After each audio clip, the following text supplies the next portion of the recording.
नमस्कार। खेत खजाना में आपका स्वागत है। आज 17 मार्च है और दिन है गुरुवार। आज होली का पर्व है। खेत खजाना परिवार की ओर से आप सबको होली की हार्दिक शुभकामनाएं, मंगल कामनाएं। बात शुरू करने से पहले आपसे निवेदन कि आप इस चैनल को सब्सक्राइब कर लीजिए और सब्सक्राइब करने के साथ साथ बेल आइकॉन की घंटी जरूर दबाइए ताकि वीडियो अपलोड होते ही सबसे पहले आप तक पहुंचे। बात शुरू करेंगे सरसों में। और सरसों में जो आज का बाजार है वो बड़ा ही अट्रैक्टिव बाजार रहा है, क्योंकि बाजार न केवल स्टेबल रहा है बल्कि बाजार जो तेल कंपनियों का जो बाजार है उन्होंने 100 रुपये बढ़ा करके बाजार को थोड़ा उठा के रखा है। आज आवकें बिल्कुल कमजोर रही है क्योंकि होली का पर्व है तो अधिकतर मंडियां कारोबार नहीं करती हैं आज के दिन। इसलिए जिन मंडियों में आज आया है सरसों उसकी टोटल की मात्रा मिलाएं तो करीब 6.5 लाख गट्टे बैठती है। इसके अलावा जो खबर है, जो मुख्य खबर है जिससे सारा तेल कारोबार प्रभावित होता है, वो खबर ये है कि इंडोनेशिया ने आज एक अपने डोमेस्टिक बाजार के लिए इंटरनेशनल बाजार के साथ साथ डोमेस्टिक बाजार में 2 सुधार किए हैं। एक तो ये कि जो उन्होंने पहले ये कानूनी नियम बनाया था, अपने एक कायदा बनाया था कि जो निर्यात मात्रा है कच्चे पाम तेल की, सीपीओ की, उसका 30% आपको डोमेस्टिक बाजार में यानी घरेलू बाजार में उपलब्ध करवाना होगा, वहां बेचना होगा। लेकिन अब उसमें थोड़ा सुधार कर दिया है शायद, और वो छूट 20% पर ही ला करके रखी गई है, उसको 10% घटा दिया है। वो जो शर्त थी उसको 10% कम कर दिया है और 20% ही आवश्यक रखा गया है कि उसी को इतने को ही घरेलू बाजार में बेचना है। उन्होंने नए जो निर्यातक व्यापारी लाइसेंस लेने वाले थे वो मैं पहले बता चुका हूं कि उनको लाइसेंस देने की प्रक्रिया एक बार रोक दी गई है कि नए लाइसेंस जारी नहीं किए जाएंगे। आज जो इंडोनेशिया ने काम किया है वो ये किया है कि अब जो बाजार है, जो निर्यातक व्यापारी है वहां का, जो किसी दूसरे देश को तेल बेचना चाहते हैं तो उनको जो पहले $375 की ड्यूटी लगती थी, टैक्स लगता था, उसको बढ़ा करके 300 रुपये बढ़ा दिए और $675 कर दिया है। यानी 20-22 रुपये तेल के अंदर कीमतें बढ़ जाएंगी प्रति किलो के हिसाब से जो वहां से आएगा।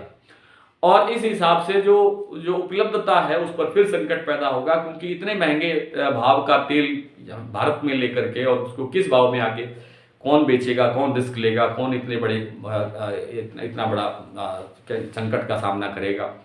और उसको अनिश्चितता बनी रहेगी क्योंकि सरकार तेल तिलहन के मामले में कभी भी कुछ भी कैसा भी कोई कदम उठा सकती है।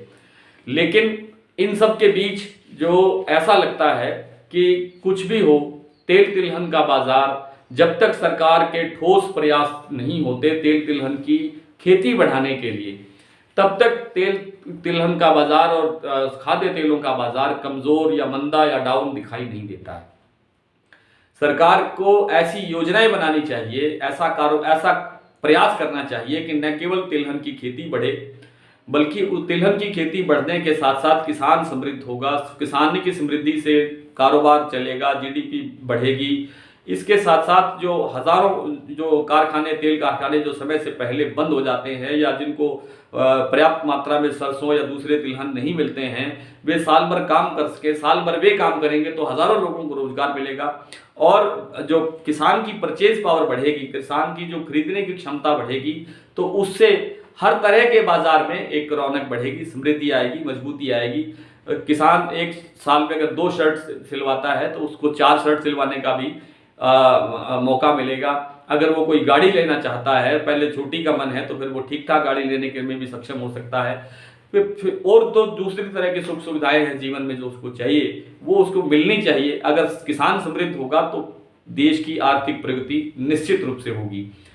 बात करते हैं भाव की। भरतपुर का भाव आजकल के भाव पर ही लगभग कारोबार कर रहा है, 6700 पर ही। जयपुर का भाव 25-30 रुपए सुधार हुआ है। दूसरी मंडियों में कहीं 100 रुपए का, कहीं 50 रुपए का, कहीं 30 रुपए का, कहीं 20 रुपए का सुधार देखने को मिला है। बाजार डाउन नहीं है। सलोनी ने आज दिन में 2 बार 50-50 रुपए करके 74 और 75 और 76 रुपए का कारोबार ला दिया है। 7500 रुपए का भाव है कोटा का, सलोनी कोटा, और 7600 का शमशाबाद, सलोनी शमशाबाद का। इस तरह से आवक कमजोर है, ये कारण अकेला नहीं है। इंटरनेशनल मार्केट के अंदर जो दबाव बढ़ रहा है, विश्व स्तर पर जो खाद्य तेलों का संकट उभरता हुआ दिखाई दे रहा है, उसका एक प्रेशर है। उसके चलते जो तेल के कारखाने हैं या तेलों के कारोबारी हैं वो बड़े भाव में, ऊंचे भाव के अंदर भी तिलहन लेकर के, सरसों लेकर के बाजार में अपनी उपस्थिति बनाए रखने के लिए जो है बाजार में हाई रेट पर परचेज कर रहे हैं, बड़े रेट पर परचेज कर रहे हैं, ताकि ताकि जो उनकी जो उपलब्धता है, उनकी जो विश्वसनीयता है और उनकी जो उपस्थिति है बाजार में वो बनी रहे। कुल मिलाकर के सरसों के बाजार में होली के बाद में थोड़ी आवकें बढ़ने से हल्का फुल्का प्रेशर आ सकता है, दबाव आ सकता है, लेकिन सामान्य जो सरसों हैं, जो साधारण सरसों हैं, वो 6,000 रुपये से नीचे जाने की मुझे संभावना दिखती नहीं है। कोई 150 रुपये अगर हो भी जाए तो कोई बहुत बड़ी बात नहीं होगी, लेकिन 6,000 से बहुत ज़्यादा नीचे जाने की कोई संभावना दिखाई नहीं देती है। इसी तरह से जो जयपुर का भाव है, स्टैंडर्ड भाव जो 42% का है, वो मैं कई बार कह चुका हूं कि जो 7,000 रुपये का स्तर है, लेवल है, शायद ही उससे थोड़ा बहुत नीचे जाने की संभावना बनेगी, लेकिन वो भी तब बनेगी जब आपको का प्रेशर बिल्कुल पीक पर होगा, और वो पीक का समय अप्रैल में होता है। अप्रैल के बाद में फिर जो है बाजार कारोबार फिर आगे तेजी से बढ़ेगा।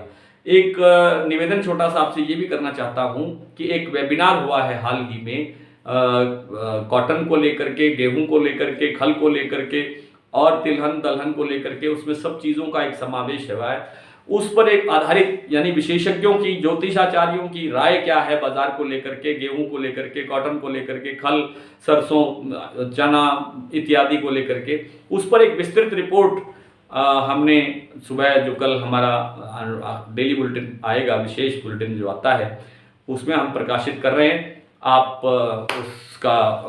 उससे जुड़ सकते हैं, किसी तरह से आप जुड़ना चाहते हैं, आपका स्वागत है। कॉटन बाजार के अंदर आज बहुत अच्छा सुधार देखने को मिला है। नॉर्थ इंडिया में, उत्तर भारत की, राजस्थान की एक मंडी है गोलू वाला, वहां पर आज 11,000 रुपये का स्तर लगभग छूता हुआ दिखाई दिया नरमा को, नरमा ने, और नरमा का भाव रहा है 10,911 रुपये। और जिन मंडियों में, अधिकतर मंडियों में कारोबार भी नहीं हुआ है, लेकिन जिन मंडियों में कारोबार हुआ है वहां भाव कल से यानी बीते 2 दिनों से 200 से लेकर के 400 रुपये तक का सुधार देखने को मिला है।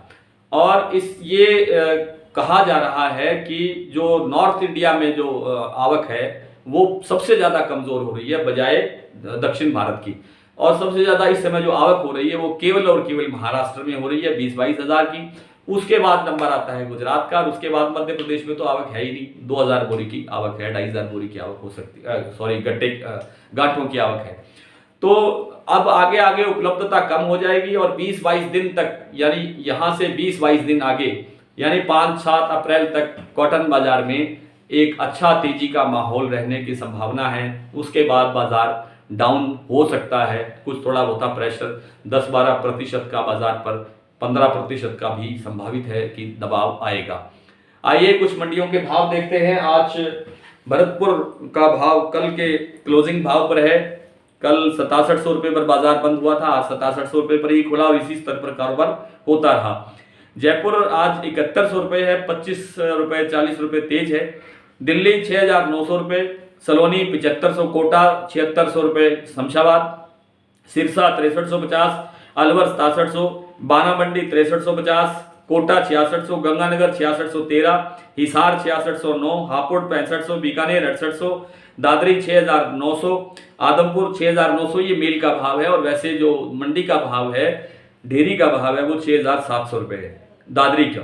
आदमपुर 6,630, अबोहर 6,800, पदमपुर 6,711, निवई 7,100, देई बूंदी 6,750, खैरथल 6,750, मोरबी मंडी गुजरात 6,150, ग्वालियर 6,500 और सिवानी मंडी 6,600 सिवानी हरियाणा में। आज नरमा बिका है सिरसा में 10,331, फतेहाबाद में 10,000, आदमपुर में 9,250, संगरिया के अंदर 10,347 और गंगानगर में 10,441, मोड़ मंडी पंजाब में 10,010 रुपये।